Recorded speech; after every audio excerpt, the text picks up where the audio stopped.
My name is Wilma Viljoen, and I must admit this, or actually the second time, I'm just kind of getting used to doing my webinars online. So please bear with me if you see me looking around and just finding the right spot to click and so on, but we'll be fine, and I'm really excited about tonight and excited about everything that I want to be sharing with all of you. I'm just getting everything ready. I see everybody's online. Great, thank you so much. Then just before we get started, I just have a few housekeeping notes that I want to share with everybody. We are doing a recording, so I won't be answering questions while I'm busy with the webinar. I will, however, go to the chat box at the end of the webinar. So you will see on your screens, there's a chat box. So if you hear something and you want to respond, or you have a question for me, I will definitely be going to that box after the webinar, so that I can answer all of your questions. So please feel free to ask some questions. I'm always happy to share my knowledge with you. And then should we run into technical problems, you know, we all used to our load sheddings and internet dipping, possibly dipping. Please bear with us. As you know, everybody will be receiving a recording of this webinar, so we'll definitely make sure that you will receive a glitch-free version when we're done. And then you will also all be receiving templates. So if you hear me talking about a certain planner or a worksheet, we will be sending you some templates tomorrow morning together with the recording. So have a look at that. We're very excited about that. And I must say that my colleagues at the Biolink Attention Training Head Office have put a lot of time in these templates and in these webinars. So it's awesome for us to be able to make this all possible for you. All right, so I'm going to start our webinar. I'm just going to switch off my video. The reason for that is I want to make sure that the internet connection is as clear as possible. So a video sometimes tends to interfere with that a bit. So have one last good look at me, and from here on I will be entertaining you with my lovely voice, and I will come back with my video at the end to answer some of your questions. So here we go. Is everybody ready? Okay.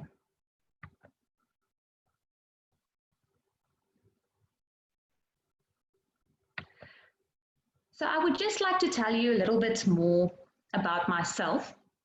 My name is Wilma Viljoen, and I got a therapy degree about 10 years ago. I'm sorry, I see my slide is jumping to what is routine. Let me just get back. And I must tell you, I'm saying 10 years ago, wow, it sounds like quite some time ago, but when we look at the topic for tonight's webinar, I must tell you that my first experience with good routine and with this topic didn't come from my OT experience in particular. It actually came before that. So just a short bit about myself. After matric, I went to the Netherlands. And I must tell you that the Dutch really taught me a lot about routine. And it was so interesting to see as I entered into this country that is you know, they have, well, at the time I felt they have rules for everything and you know, ways to do things. I was so pleased to see at the way they approach their families and the way they raise their children. And there was a routine for everything. So I got into this family as an au pair, and I just saw that, you know, there was a set bedtime. There was homework time at a certain time. They had family time. We always had bath time after dinner. And that's just the way that this very busy Dutch family tried to establish the routine. And, you know, when I spoke to other au pairs as well, we found that in many of the Dutch families, this routine became really, really important for those families. And I must tell you, I'm sure that this was the reason why I was able to step into this family as as an 18-year-old and be able to just take over with things going reasonably well. And it was because I had this routine, and I was able to take this routine over from the family, which means that the child that I was looking after was used to the things that I was doing. So back then, already as an 18-year-old, it really made sense to me. So that is where I started to really see the benefit from routine and from being a family that gets into habits. I just want to apologize. I see my slide isn't skipping. If you can just give me 1 second, I just want to see. There we go. Perfect stuff. All right. So just my 2 cents on my introduction to routine and why I saw early in my life that it really benefits. It's really good for a family. So where am I today? Today I am the proud owner of a Biolink center in Witbank. I have had my center for the past 7 years, and I also love doing training a lot on topics similar to these. So please dig into my brain tonight with your questions. I will be happy to help.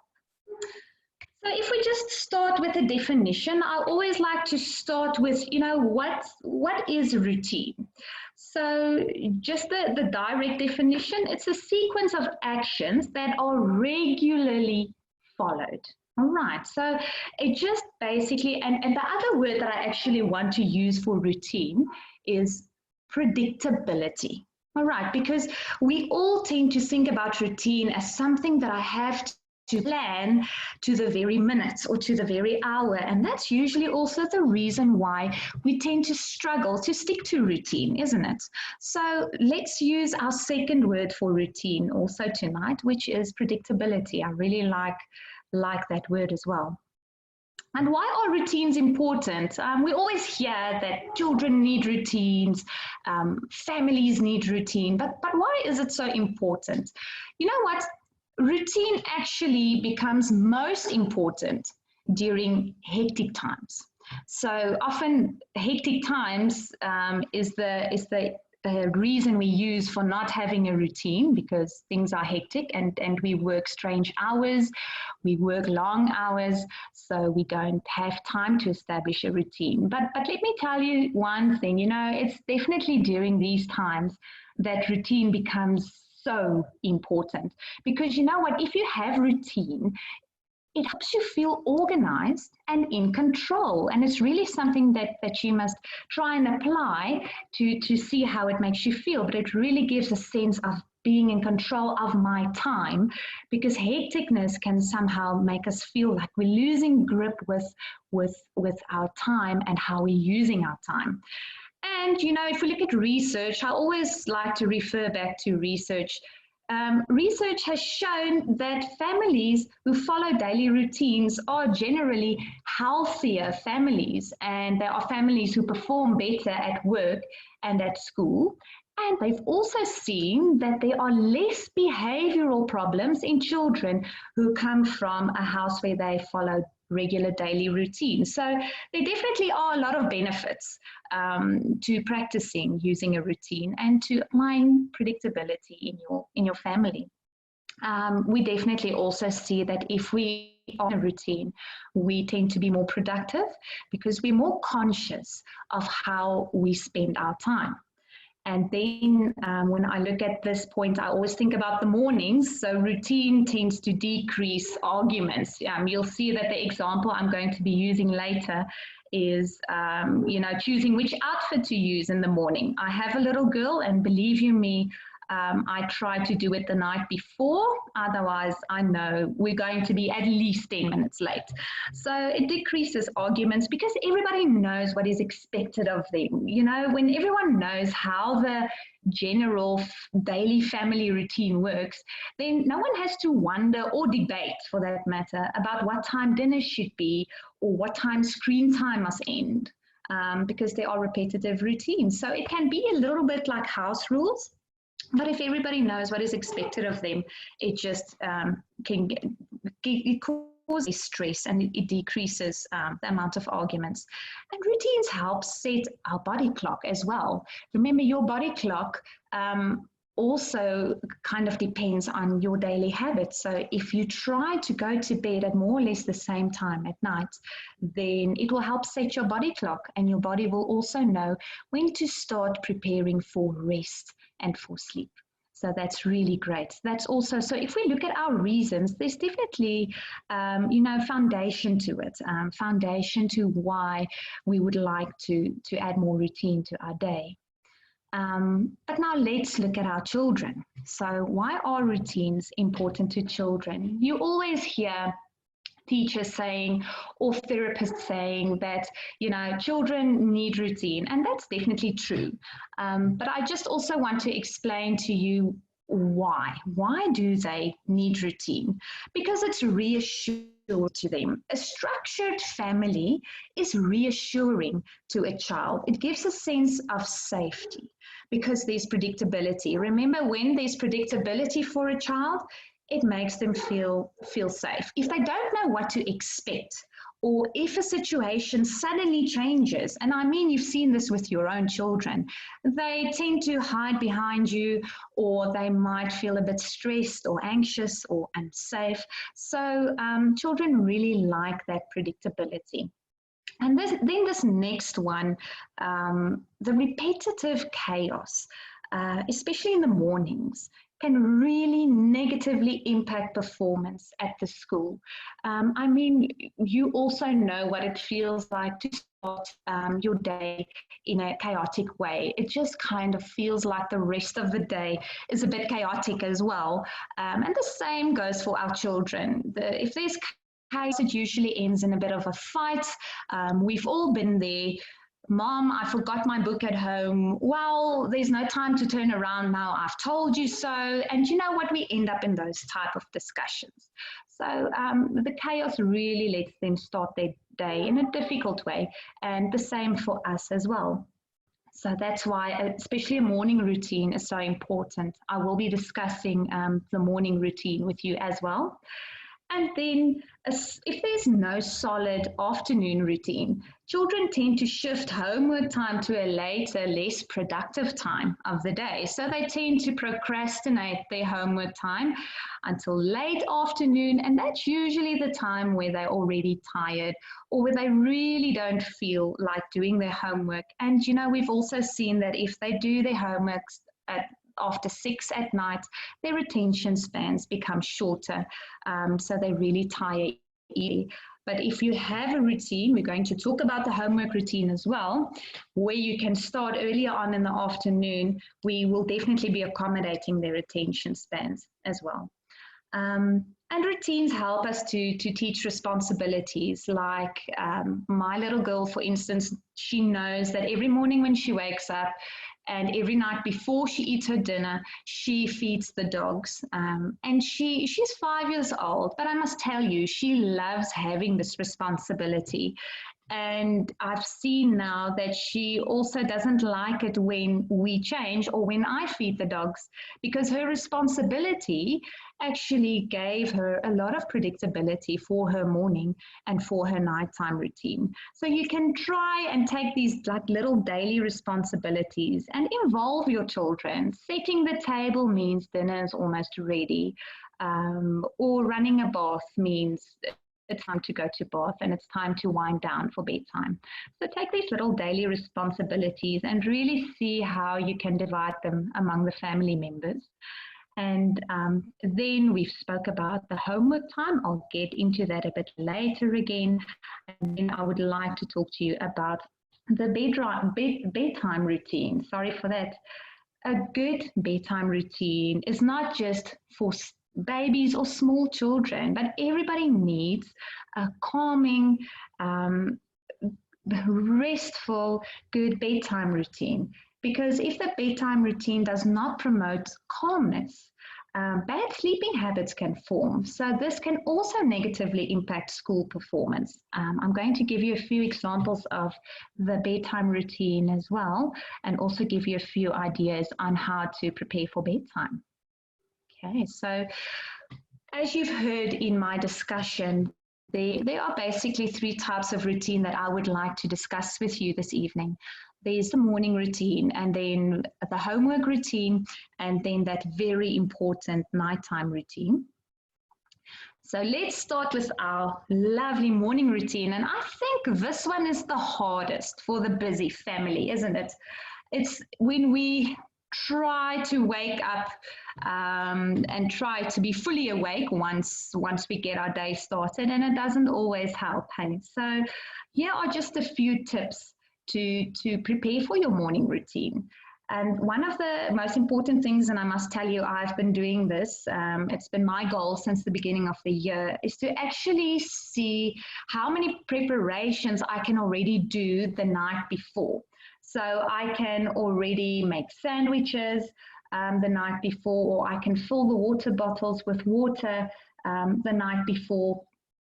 I can already lay out the outfit the night before, so we don't have a discussion about the outfit at the night before.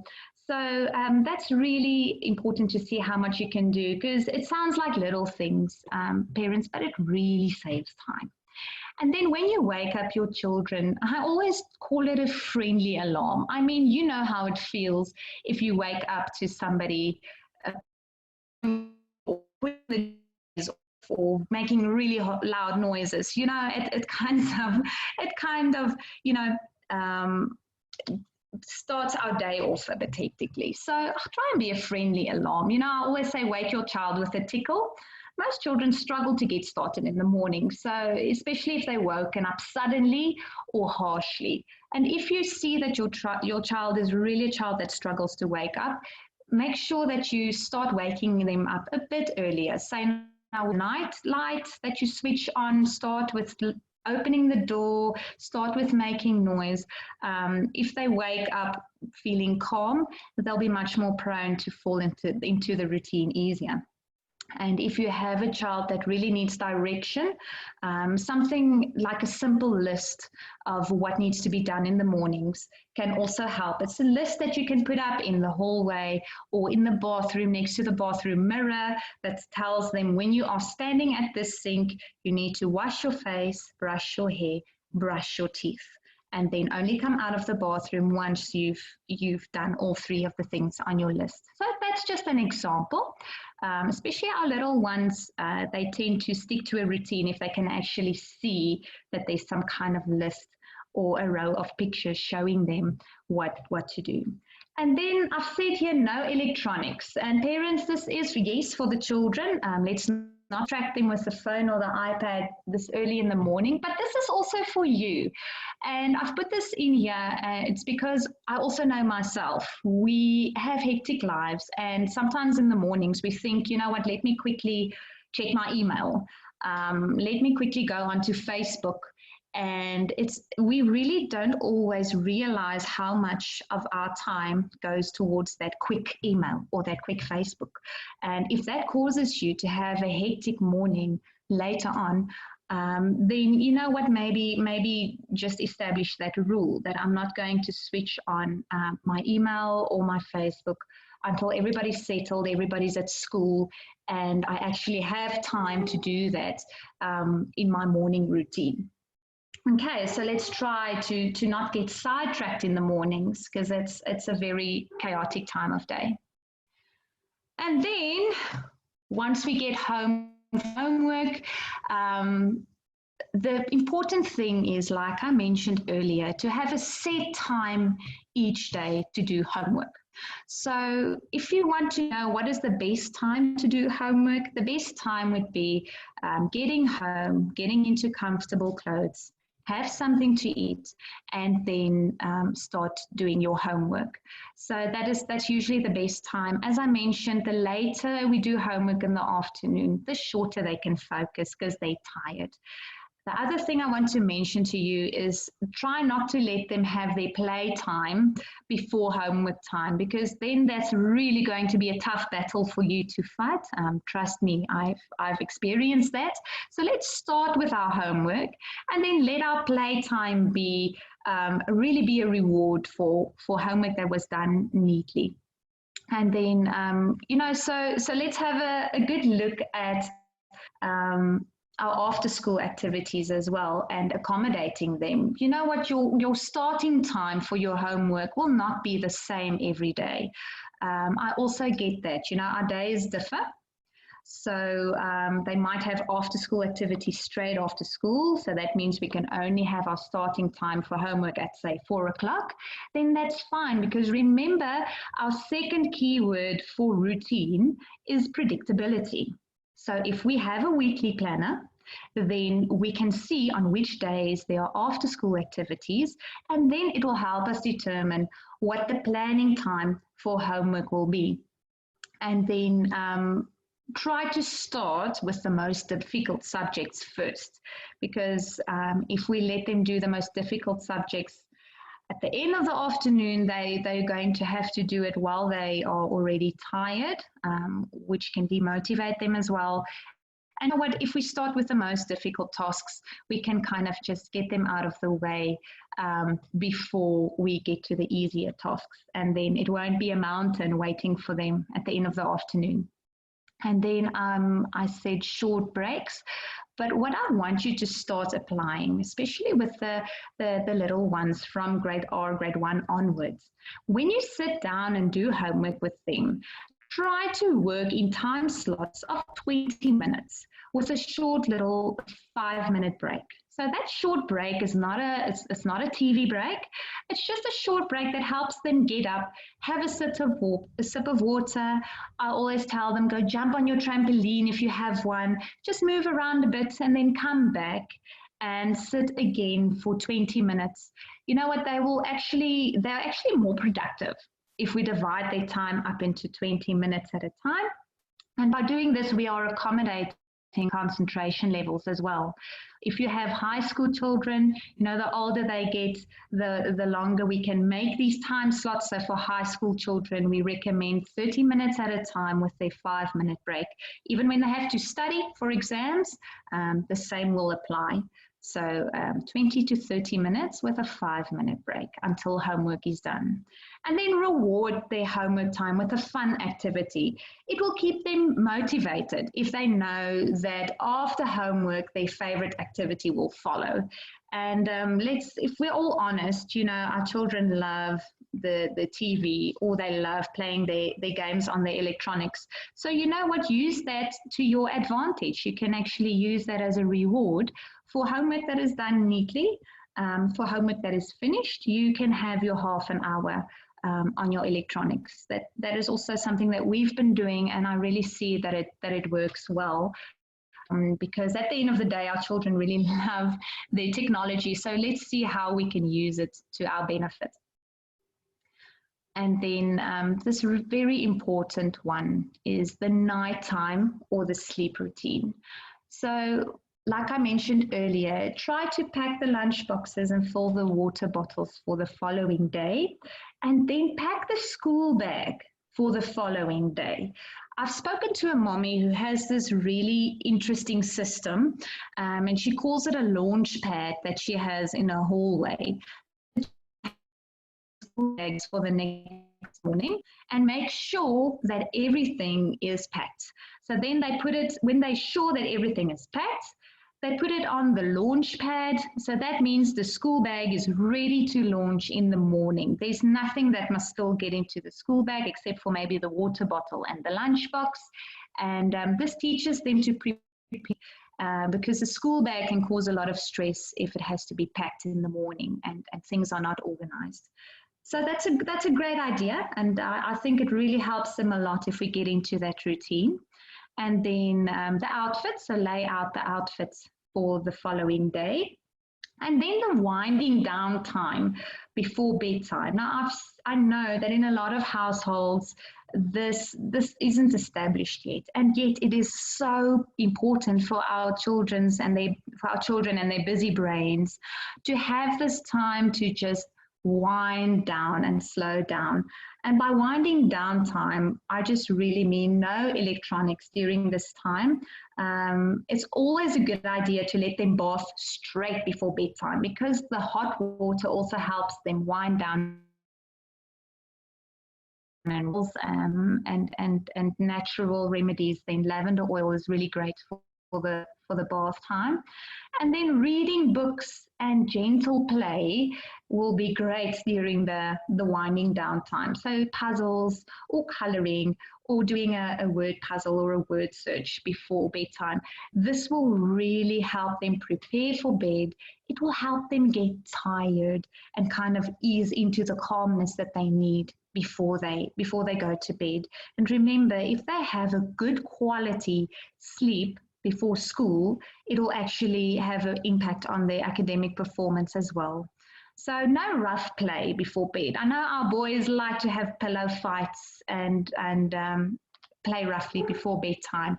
So, but really try during the hour before bedtime not to have any rough play.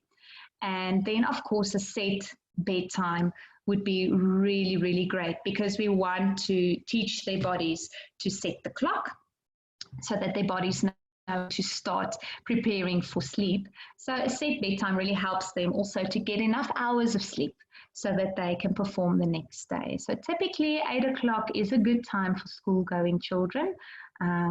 We always try our best. Even in my household, it doesn't always happen. I only get back from work at 6:30. So I definitely understand the challenges. As long as we always strive towards working towards these set bedtimes and routines, then, you know, we're on the right path. So also looking at the routine during weekends. So if possible, you know, try to kind of stick to your current routine during weekends. And I'm just talking about the bedtime routine. If the routine changes completely every weekend, it's just harder for the children to get back into routine on a Monday morning. So if your children, I know some children might go to one of their parents in the weekend and stay over there, you know, try to communicate with each other on the basic rules for routine. All of that will just help our children perform better during the week and have less chaotic mornings. And then just back to the research again, the research shows that children who have a solid bedtime routine go to sleep sooner, and they actually don't wake as much during the night. So that's really important. Hey, that's something that contributes to their performance. So let's have a look at that. And then also, I didn't put it on my slide, but things like sugar intake and caffeine before bedtime can really impact the sleep. So let's have a look and make sure we're educated about the sugar intake. I'm not going to get started about sugar because I can take up a whole webinar about that. We'll keep that for a different webinar. But be sugar conscious, definitely, also before bedtime. Okay, I hope everybody's still there, and I hope everybody is still enjoying the information. Remember, we will receive the recording as well if you feel that you might have missed some information. I'm carrying on with the characteristics of good routine. Okay, so here I basically just put an example for you. So when you are going to start planning routines for the house, it will be good to include the children. You know, children, they tend to be more involved if they feel that they have a say. And we all know that, hey? So again, the important word here is predictability. You don't have to plan everything exactly according to a certain time. And again, this is usually why we don't even want to start working on a routine, because we feel that we have to follow a schedule of 2 o'clock, we're having a sandwich, 2:30, we're going to get dressed. 3 o'clock, we're going to do homework.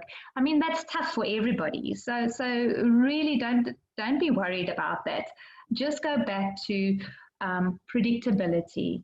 if your weeks are crazy, and if you have different schedules and you work in shifts, go back to saying, okay, but how predictable can I make homework time or bedtime for my child, and work around that.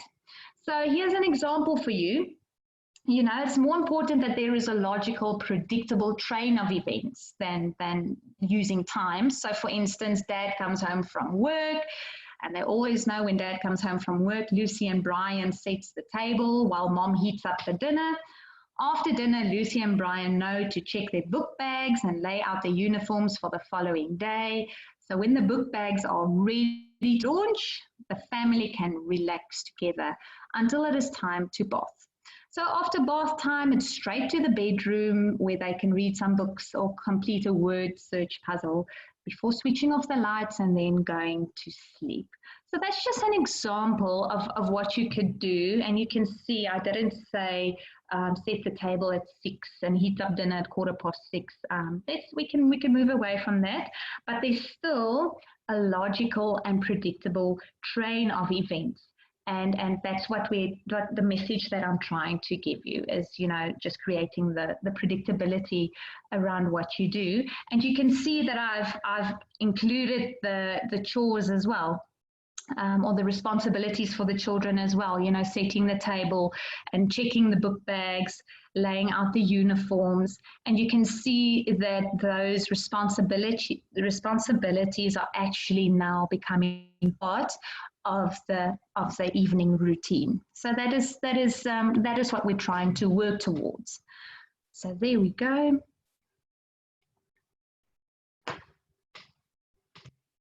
So then if we look at healthy family habits, this is like a little side note that I want to make for you tonight, just moving away from routines. Healthy family habits will also help our children perform better academically. It will also decrease stress levels in your family.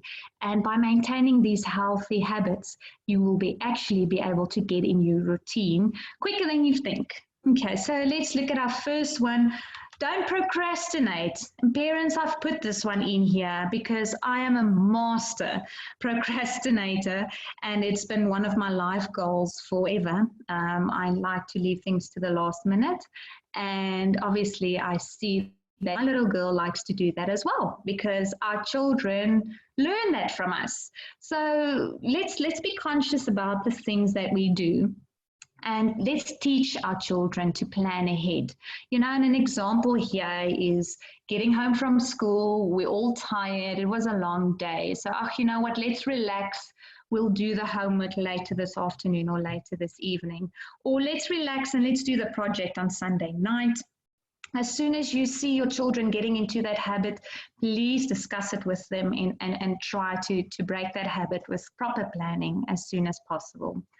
And then parents, you know, it's always an important thing to have dinner as a family. I've put it in my previous example with Lucy and Brian, because, you know, these are the things that children remember. They will remember the family sitting down and actually discussing the day.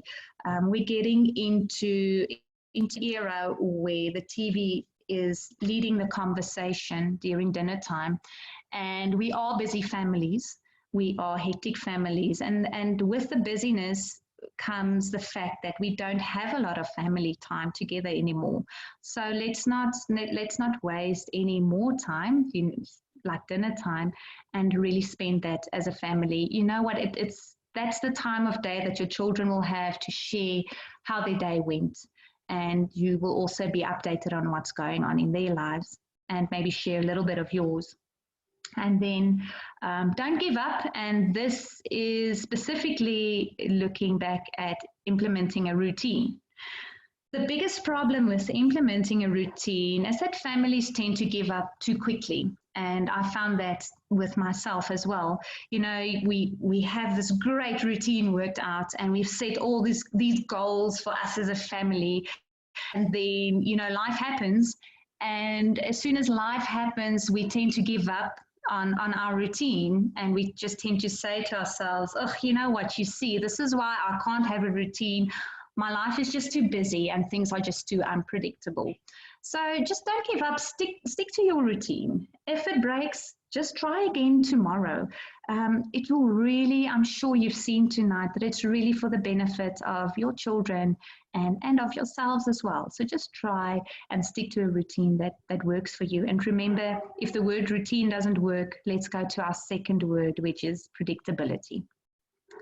And then I've put in here, read together. This is just something that I thought of putting in here when I was working on the part about the bedtime routine.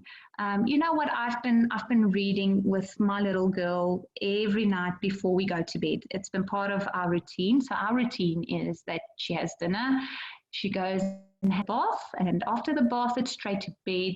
And then I sit with her on her bed and we have these little 5-minute stories that we read together. And you know what, the important benefit here is family bonding and family time. That is really the most important. But I've also found, you know, it improves vocabulary, it improves her comprehension skills, and it also calms her down so that she can get a good night's sleep. So really try and dig those old books out of the cupboard, or go buy some nice books this weekend that you can read together. If you have older children who have a specific interest or a specific hobby, you know, let's dig into that and read those things together. That's really important. And then have some phone-free zones and times. You know what, parents, and I think we can all agree that our phones are stealing our time. And the thing is that the phone is becoming a habit, and that's actually the scary part, because we don't realize anymore how our phones are how much time our phones are taking up. And so, you know what, let's every night, say for instance, you're having dinner as a family or you're sitting at the dinner table, let that be your phone-free zone or your phone-free time. Because if we save on our Facebook time, it means we have more time left to work on our routines and to get prepared for the next day. So that's also definitely something that I'm working on at the moment. And if you hear these things, parents, and you think, goodness, I feel overwhelmed because, you know, the beginning of the year is such a rush and we're just still trying to find our feet. I can specifically relate to grade 4 parents who have children who now have to suddenly start finding extra study time, you know. That is, you know, apart from the homework time and the extramural activities, now they have to find time to study as well. And it can be so very overwhelming. And that is where time management becomes so extremely important. And I saw some research last week where they actually said that, you know, within the corporate environment, one of the skills that is lacking at the moment is time management. And you know what, that is so true. So if we can manage our time better, we will actually end up having more time and be more productive with the time that we have. So I really wish you all the best, and I really hope that you could take away 1 or 2 things that you would like to implement, you know, starting tonight. Let's see if we can just tonight already start brainstorming or thinking of things that we would like to apply, maybe some things in our routine that we would like to switch around and see how it goes.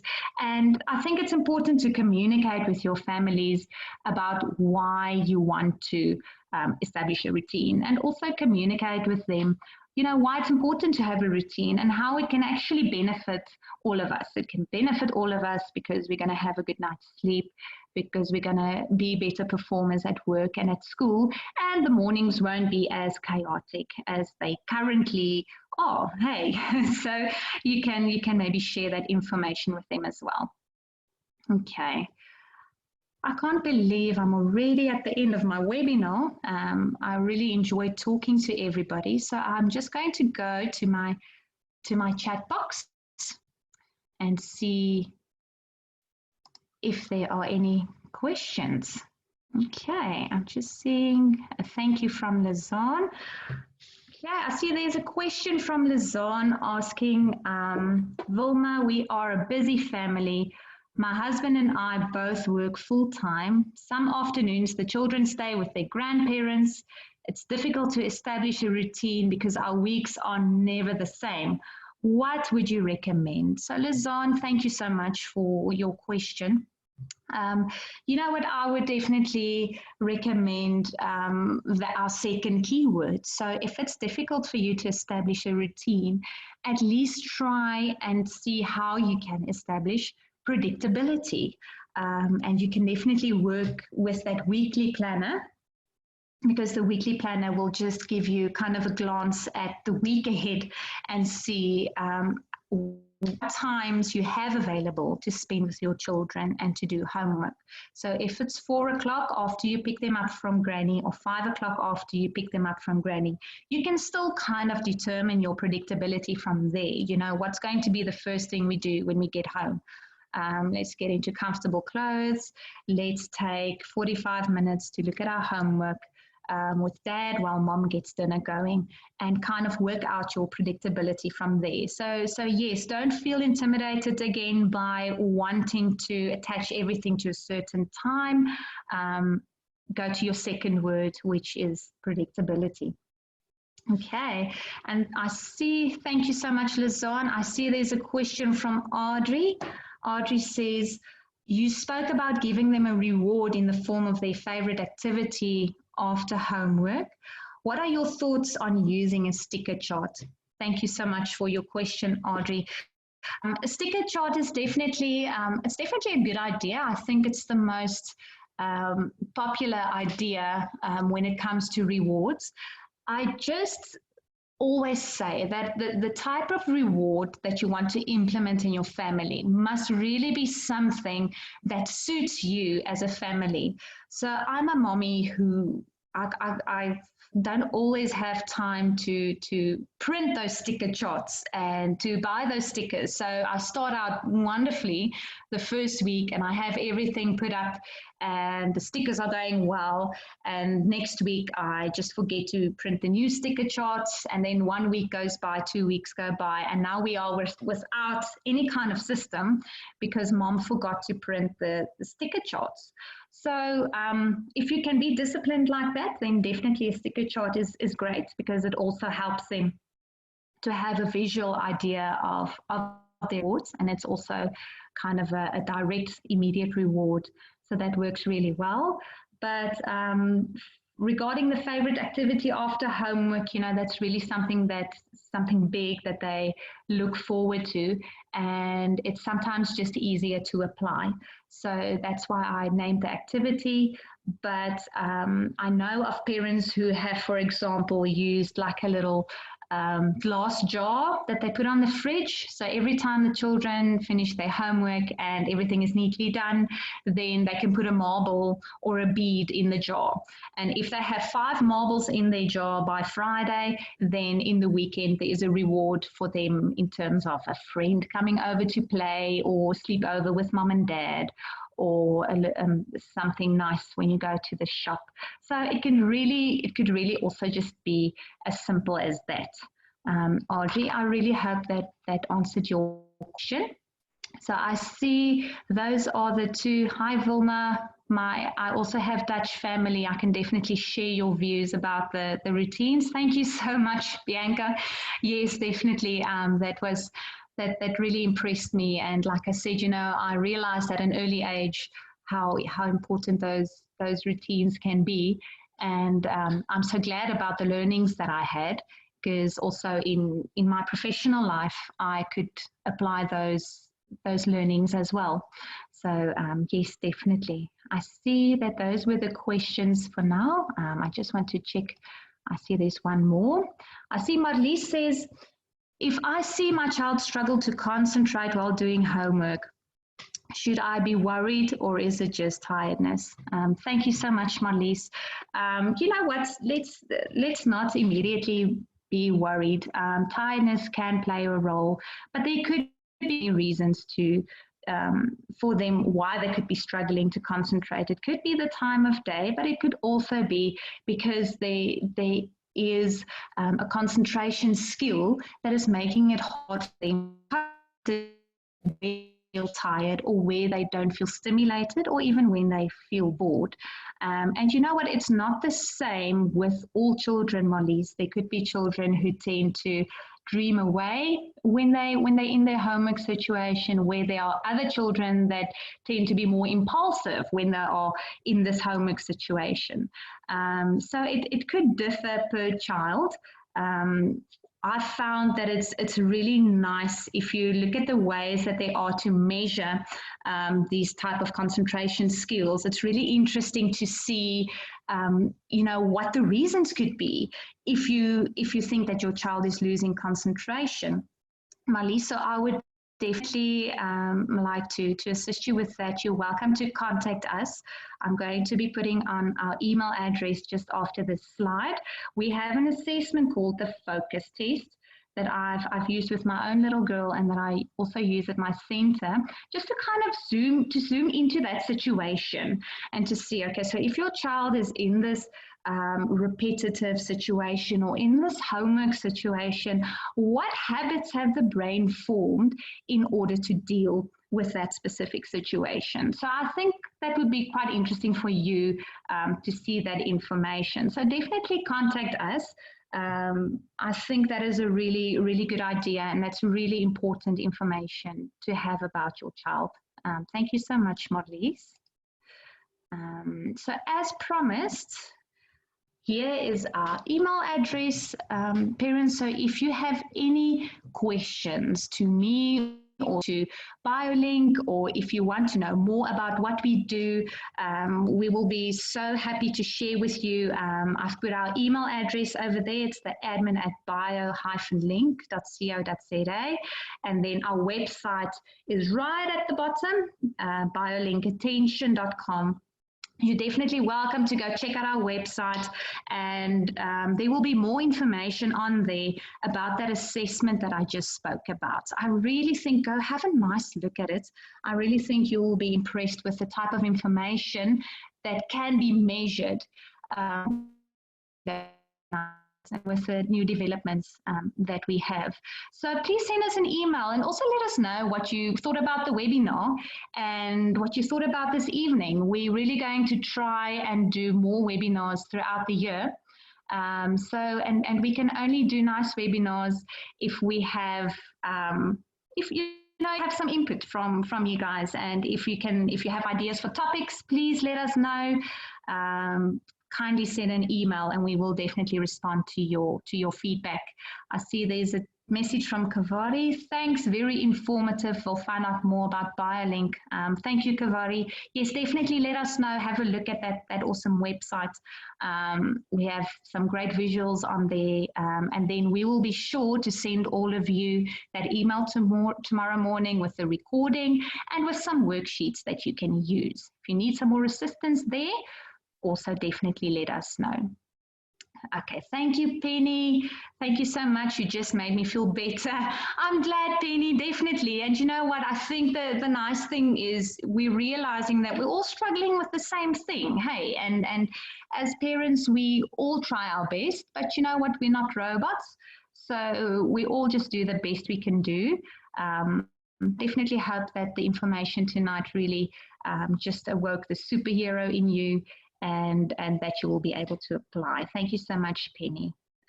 Let me just see if there's any other comments there. Thank you so much for all your questions, guys. I really appreciate it. You know, a webinar always feels a bit strange if you feel like you're talking to yourself.